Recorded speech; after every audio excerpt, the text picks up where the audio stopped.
cái na ta băng là na cái biển thọ dùng dòng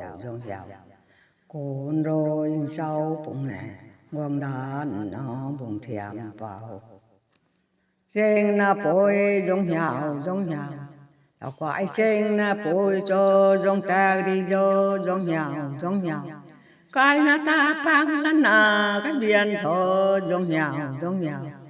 cuốn rồi sau bụng nè ngom đàn nó bụng thiam vào cái na ta băng là na cái biển thọ dùng dòng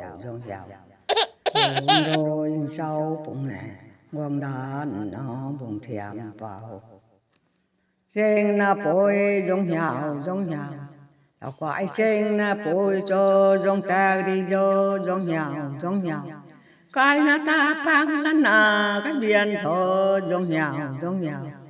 cuốn rồi sau bụng nè ngom đàn nó bụng thiam vào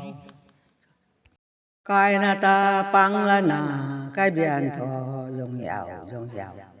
cuốn rồi sau bụng nè ngom đàn nó bụng thiam vào trên na bôi giống nhau là quái trên na bôi cho giống ta đi cho giống nhau cái na ta băng là na cái biển thọ giống nhau cuốn rồi sau bụng nè ngom đàn nó bụng thiam vào